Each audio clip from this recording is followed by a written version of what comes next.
Nous lisons dans l'évangile de Marc, au chapitre 4, les versets 1 à 20. Un texte très connu, la parabole du semeur. Jésus se mit de nouveau à enseigner au bord de la mer. Une grande foule s'étant assemblée auprès de lui, il monta et s'assit dans une barque sur la mer. Toute la foule était à terre, sur le rivage. Il leur enseigna beaucoup de choses en paraboles et il leur dit dans son enseignement : Écoutez, un semeur sortit pour semer. Comme il semait, une partie de la semence tomba le long du chemin. Les oiseaux vinrent et la mangèrent. Une autre partie tomba dans un endroit pierreux, où elle n'avait pas beaucoup de terre. Elle leva aussitôt, parce qu'elle ne trouva pas un sol profond. Mais quand le soleil parut, elle fut brûlée et sécha, faute de racines. Une autre partie tomba parmi les épines montèrent et l'étouffèrent, et elle ne donna point de fruits. Une autre partie tomba dans la bonne terre. Elle donna du fruit, qui montait et croissait, et elle rapporta 30, 60 et 100 pour un.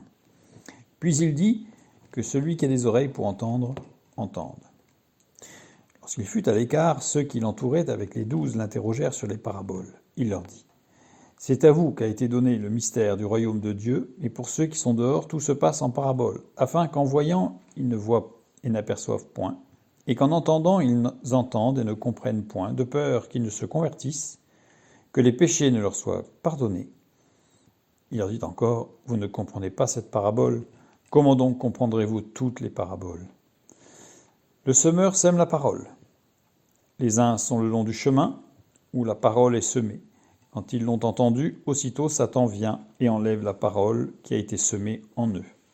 Les autres, pareillement, reçoivent la semence dans les endroits pierreux. Quand ils entendent la parole, ils la reçoivent d'abord avec joie. Mais ils n'ont pas de racine en eux-mêmes. Ils croient pour un temps, et dès que survient une tribulation ou une persécution à cause de la parole, ils y trouvent une occasion de chute. D'autres reçoivent la semence parmi les épines. Ce sont ceux qui entendent la parole, mais en qui les soucis du siècle, la séduction des richesses et l'invasion des autres convoitises étouffent la parole et la rendent infructueuse. D'autres reçoivent la semence dans la bonne terre. Ce sont ceux qui entendent la parole, la reçoivent et portent du fruit, 30, 60 et 100 pour un. Évidemment, ce texte est long, il y a beaucoup d'éléments, surtout que Jésus est précis, il donne des détails, et nous n'allons pas regarder tous les détails. Nous allons surtout nous arrêter sur le fait que Jésus commence à enseigner une série de paraboles. On le voit tout particulièrement, non pas dans l'évangile de Marc, mais dans l'évangile de Matthieu, où cette parabole est donnée en introduction à d'autres paraboles. Et toutes les paraboles sont agricoles. Ça veut dire que nous avons ici la parabole du semeur, avec la semence, le champ. Nous avons une parabole avec l'ivraie, la parabole de l'ivraie, donc toujours des semeurs, des semences dans un champ. Ensuite, il y a la parabole du grain de moutarde, donc toujours, ou du grain de sénévé, toujours une semence dans la terre. Ensuite, la parabole du levain. Là, on change de registre, mais on a une étape suivante, on est toujours dans le blé. La parabole du trésor caché, où là, on a un changement radical. Et la parabole de la perle, où là, il y a un changement qui est encore plus radical, puisque la perle ne fait pas partie du contexte culturel de juifs, ni de la parole de Dieu. Ceci est un autre sujet. Ce qu'il faut souligner tout particulièrement, c'est que Jésus énonce toutes ces paraboles les unes après les autres. Il s'adresse à un auditoire, le même auditoire. Ça veut dire que chaque élément doit garder sa symbolique. On ne peut pas imaginer que Jésus donne une parabole et que la parabole suivante, la symbolique, soit inversée. Nous avons l'exemple des oiseaux. Les oiseaux qui nous sont explicitement donnés comme étant le symbole du malin, qui vient enlever les semences, dans la parabole du semeur. Et les oiseaux, on les retrouve dans la parabole du grain de sénévé ou du grain de moutarde. Il y a plein d'oiseaux dans les arbres. Très souvent, dans les commentaires, on nous dit que les oiseaux, c'est les bénédictions. Alors ça veut dire que les discours de Jésus sont totalement incompréhensibles pour ceux qui les écoutent, parce qu'en fait, il va parler de choses qui sont identiques, avec des symboliques inversées. Ce qui rendrait, si vraiment on continuait dans cette interprétation et cette lecture, les paroles de Jésus complètement confuses. Donc, ce qu'il faut aller voir pour être efficace, c'est le texte dans lequel Jésus va expliciter qui est quoi et qui. Dans Matthieu, il nous est dit que celui qui sème la bonne semence, c'est le Fils de l'homme. Matthieu chapitre 13, le verset 37. Donc là au moins c'est clair, le semeur, ce n'est pas l'enfant de Dieu, ce n'est pas le chrétien, le disciple de Christ, c'est Jésus lui-même, c'est le Fils de Dieu. Donc au moins ce point est clair. Ensuite dans Matthieu, toujours chapitre 13, la fin du verset 38, on nous dit que la bonne semence, ce sont les fils du royaume. Donc là, ça veut dire que ce sont les disciples de Christ. Or, ici, dans Marc, nous disons que la bonne semence, c'est la parole. Certains disent, là, il y a une contradiction, ou alors Jésus a donné 2 paraboles différentes.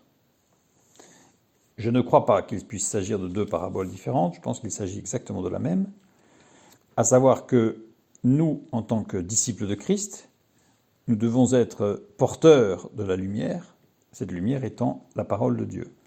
Donc en fait, nous sommes les témoins de la parole de Dieu, et comme le dit dans Matthieu, la bonne semence, ce sont les fils du royaume, et ces fils du royaume, qu'est-ce qu'ils font ? Ils prêchent la parole. Ou plus exactement, ils vivent la parole de Dieu. Donc c'est-à-dire que la semence, en fait, ce sont ceux qui ont reçu le message divin, et qui annoncent la parole au travers de leur vie. Pas forcément parce qu'ils prêchent, pas forcément parce qu'ils évangélisent, pas forcément parce qu'ils vont au contact des autres, mais parce qu'ils vivent l'évangile. Matthieu 13, 38, le début du verset, cette fois-ci, nous dit que le champ, c'est le monde. Or, le monde, ici, le terme monde, c'est cosmos, c'est-à-dire que c'est le monde physique, c'est tout ce qui a trait à l'existence. C'est la Terre, c'est tout ce qui se trouve physiquement, matériellement, ici, aujourd'hui, maintenant. Matthieu 13, 39, la fin du verset 39, il nous dit que la moisson, c'est la fin du monde. La moisson, ce sont les fruits de la semence qui ne se verront qu'à la fin du monde. Gardons ça à l'esprit quand nous lisons ces paraboles. Nous n'allons pas tout regarder les points les uns après les autres, parce que ça serait fort long, mais nous allons nous arrêter sur la première chose qui surprend et qui ne nécessite pas beaucoup de recherche et de croiser les textes. C'est le 4e terrain, la bonne terre. Seule la semence est responsable du manque de fructification.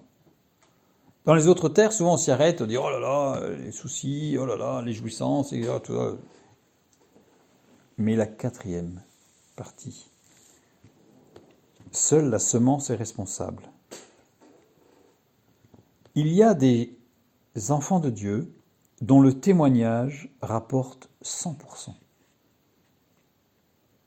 Et puis, il y a des enfants de Dieu dont le témoignage rapporte 60%.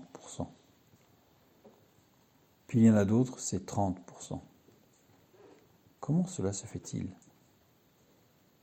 Comment est-ce possible ? Il y a toutefois quelque chose à souligner aussi, c'est qu'il n'y a pas de 0%.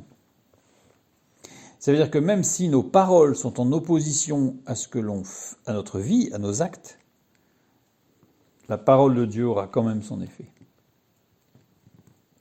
Mais le résultat ne sera pas celui escompté si la parole de Dieu que nous annonçons est conforme à ce que nous faisons. Car très souvent, on peut entendre cette parole, ce que tu es crie plus fort que ce que tu dis. Je ne sais pas si vous est déjà arrivé de rencontrer des gens qui disent des choses et qui vivent l'inverse. C'est choquant et ça décrédibilise complètement ce qui a été dit. Je crois que c'est l'enseignement premier. C'est l'enseignement premier de cette parabole du semeur. Et le deuxième enseignement, je pense qu'il peut ressortir, c'est prenons garde au fait de perdre de l'énergie à aller vers des gens qui ne sont pas prêts à recevoir la parole. Parce que aller vers des gens qui sont complètement noyés par les soucis du monde ou complètement dans la convoitise du monde, ça ne sert à rien. Ça ne servira à rien. C'est de l'énergie qui se perd. Par contre, si on laisse le Saint-Esprit nous conduire et qu'on laisse le temps au Saint-Esprit de préparer ces personnes pour que ce terrain soit désherbé, pour que ce terrain soit un petit peu retourné peut-être même, alors nous pourrons arriver sur une terre qui aura été travaillée et nous porterons du fruit.